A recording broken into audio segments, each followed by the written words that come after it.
Assalomu alaykum, hurmatli kuzatuvchilar. Men Termiz davlat universiteti psixologiya kafedrasi o'qituvchisi Narko'qson Ismoilovich bo'laman. Bugun sizlar bilan umumiy psixologiya fanidan sezgini psixologik xususiyatlar mavzusida suhbatlashamiz.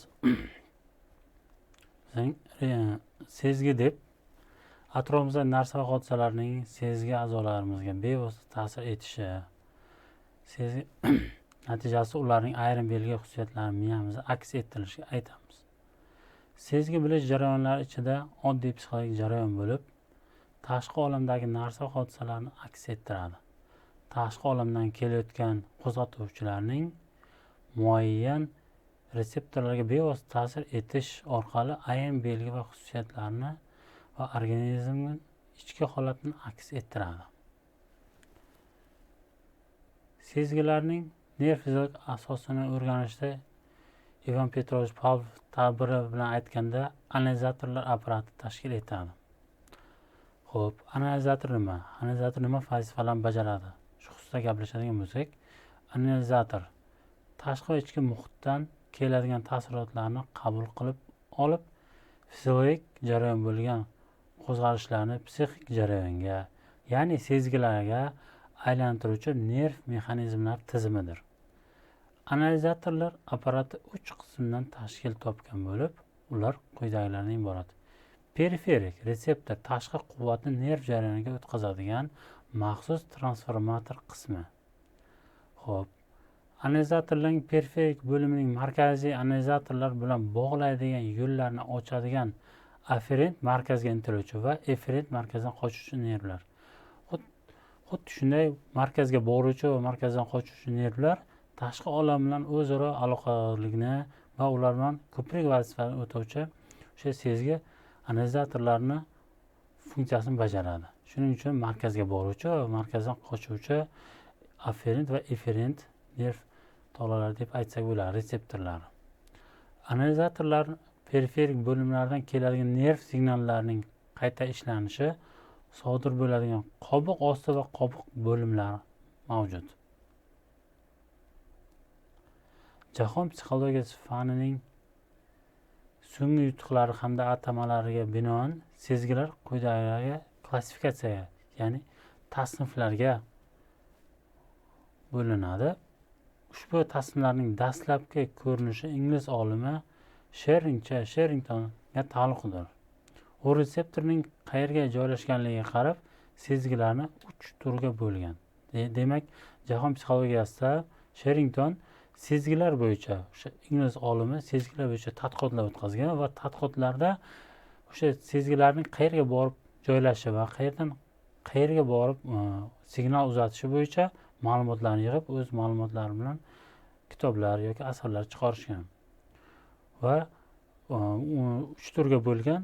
3 turdan birinchisini tashqi muhitdagi narsa hodisalarning xususiyatlarini aks ettirishga moslashgan hamda retseptorlar tananing sirtqi qismida joylashgan sezgilar deyiladi. Ya'ni ekstro retseptiv sezgilar.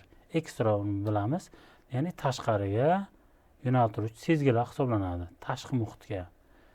Xo'p, ikkinchisi ichki tana a'zolari holatlarini aks ettiruvchi hamda retseptorlari ichki tana a'zolarida to'qimalarda joylashgan sezgilar, ya'ni introretseptiv sezgilar, ya'ni ichki to'qimalarda, ichki bizning muskullarimizda joylashgan, to'qimalarda joylashgan retseptorlar hisoblanadi. Uchinchisi, tanamiz va gavdamizning holati hamda harakatlari haqida ma'lumot, axborot, xabar beruvchi muskullarda, bog'lovchi paylarda, mushaklarda joylashgan sezgilar va ya'ni bular proprioretseptiv sezgilar hisoblanadi. Xo'p, endi bizda 3 ta sezgilar turi ajratilgan ekan, tashqi, ichki va mushaklarda, paylarimizda joylashgan proprioretseptiv sezgilar ajratiladi. Sezgilarning tasnifi va bu boradagi tadqiqotlarni tahlil qilamiz. Dastlabki mulohazalar introretseptiv sezgilar borasida rus psixologi Loriya tadqiqot ishini olib borgan. Uning fikricha, introretseptiv sezgilar asl tub ma'nodagi sezgilar emas, balki emotsiyalar bilan sezgilar o'rtasidagi oraliq sezgilar sifatida namoyon bo'ladi.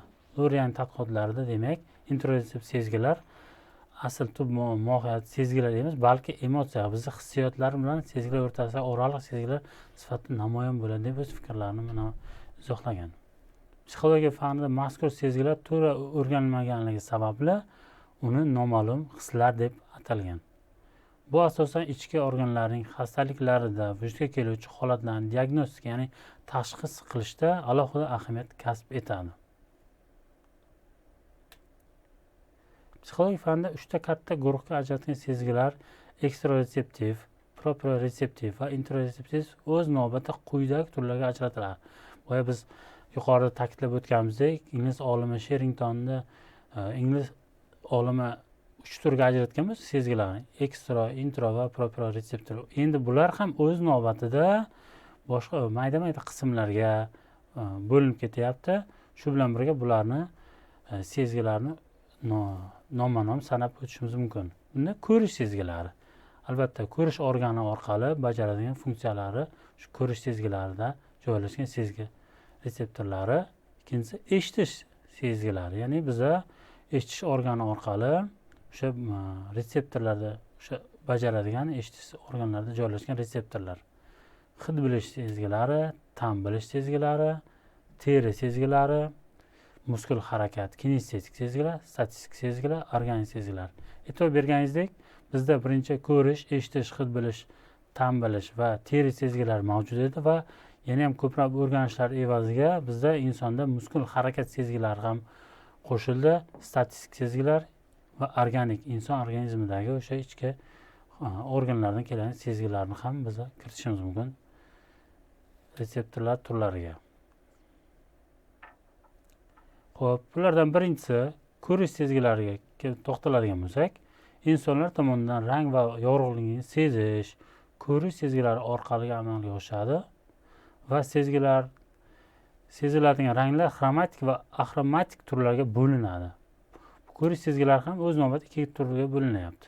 Psixofiziologik qonunga ko'ra yorug'lik nurlari uchburchak shisha prizma orqali o'tib singanda hosil bo'ladigan rang xromatik ranglar deb atalib, ularga kamalak ranglar, ya'ni qizil, zarg'aldoq, sariq, yashil, havorang, ko'k, binafsha turlarini qamrab oladi. Biz bilganimizdek, kamalakda aks etadigan ranglar xromatik ranglar hisoblanadi. Ular singan nur orqali bizga gavdalanadigan sezgi turlari kirar ekan. Odatda oq rang, qora rang, kulrang va ularning turlicha ko'rinishlari axromatik ranglar deb nomlanadi. Odamlar ko'zi ranglarining taxminan 380 millikrondan 780 millikrongacha uzunlikdagi to'lqinlarning ta'sirini sezadi. 3 rangli sezgi nazariyasining asosiy qoidalari, ya'ni 1756-yilda Lomonosov tomonidan bayon qilingan bo'lsa, 1856-yildan keyin nemis fiziki Helmholtz tomonidan uni to'liq isbotlab berilgan. Ushbu nazariyaga binoan to'rt pardaning kolbachalarida 3 ta asosiy element mavjuddir. Ularning birining qo'zg'alishi qizil rang sezgisini, ikkinchi qo'zg'alishi yashil rang sezgisini va uchinchi qo'zg'alishi binafsha rang sezgisini hosil qiladi. Nazariyaga ko'ra, yorug'lik to'lqinlari birdaniga 3 ta elementni bir xilda qo'zg'atsa, oq rang sezgisi vujudga keladi. Lekin yorug'lik to'lqinlari 2 yoki 3 elementga ta'sir qilsa-yu, ammo bu bir tekis kechmasa, u holda sezuvchi elementlardan har birining qanchalik qo'zg'atuvchiligiga qarab har xil rang sezgilar namoyon bo'ladi. E'tibor bergan bo'lsangiz, bizda kolbachalarning ta'sir doirasi ulardagi nechta sezgi turining qo'zg'alishiga qarab ranglarni biz ajratar ekanmiz va o'sha ranglar bizni ko'z o'ngimizda gavdalanar ekan. Xo'p, eshitish sezgilariga keladigan bo'lsak, eshitish sezgilari tovushlarni eshitishdan iborat bo'lib, musiqiy va shovqinli tovushlarni aks ettiradi. Odatda tovushlar oddiy va murakkab turlarga ajratiladi. Ularning birinchisi tonli, ikkinchisi esa bir nechta tondan tashkil topadi. Tonlardan biri asosiy ton hisoblanib, u tovushning balandligini, kuchini belgilaydi. Boshqalari keluvchi tovushlar sanalib, ular obertonlar deyiladi. Musiqa asboblaridan taralayotgan tovushlarning o'ziga xosligi fan tilida tembr deb ataladi. Ko'p eshitganmiz. Tovush tembring yoki tovush tembri yoki musiqada jaranglayotgan tembrni bizga eshitilishi bo'yicha yoqimli yoki yoqimli holatiga qarab tembr degan so'zni ishlatamiz. O'sha bizdan keladigan tovushlarning nomlarini biz tembr deb ataymiz. Hatto nutq tovushlari ham ohangli tovushlar, unli tovushlar yoki shovqinlardan undosh tovushlar tashkil topgan bo'lar ekan. Hid bilish sezgilari. Bizda hamma biladiki, hid bilish sezgilari hid bilish organimizda, ya'ni inson burnida ichki a'zolar joylashgan bo'lib, unda hid bilish sezgilariga hidlarni hid qilish kiradi va ularning organi burun kavagining yuqori tomoni hisoblanib, bu yerda hid bilish hujayralari hamda sezuvchi nerv tarmoqlari joylashgan. Ularning shilliq pardalari botib turadi. Xo'p, hid bilish sezgilarida inson burun bo'shlig'ida o'sha sezuvchi nerv tollar bizda o'sha tollar, qora tollar bo'ladi insonning ichki burun qismida.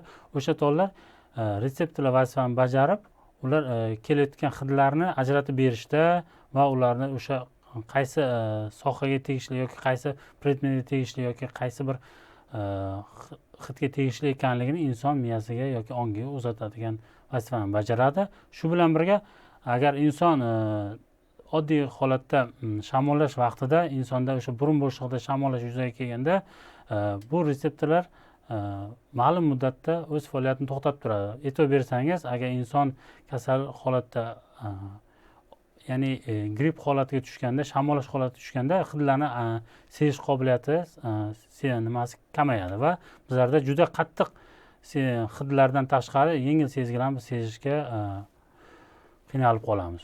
Bunda o'sha teri sezgilari bizni o'sha bunday olganda falaj holatga kelib qoladi ma'lum muddatda. Ta'm bilish sezgilari. Ta'm bilish sezgilari shirin, achchiq, nordon, sho'r singari mazalarni his qilish bilan tasniflanadi. Ta'm bilish sezgilarining organi tilning yuzasi va tanglarning yumshoq qismidan tashkil topgan.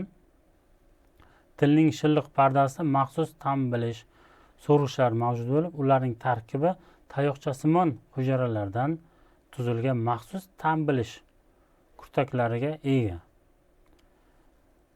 Ta'm bilish so'rg'ichlari til yuzasida bir tekis taqsimlanmaganligi uchun uning orqa qismi achchiqni, uchi shirin mazani, chetlari esa nordon mazani sezadi.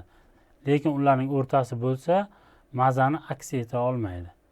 Ta'm bilish so'rg'ichlarining hujayrali qismlarida maxsus sezuvchi nervlarning chekka uchlari joylashgan. Ular ta'm bilish organidagi qo'zg'alishni bosh miyaga uzatib turadi. Uning markazlariga yaqin joylashgan. E'tibor berganingizdek, bizda til organimizda ham o'sha tilning maza, nordon sezishlarini ham o'sha undagi joylashgan markaziy yoki yonboshdagi yoki uch qismlari javob berar ekan, o'sha retseptorlar. Teri sezgilari keladigan bo'lsak, teri sezgilari tarkib tuyish va harorat turlaridan iborat bo'lib, ularning bunday nomlanishining bosh omili bu retseptorlarning tarkibi va organizmning tashqi shilliq pardalarida joylashganligidir.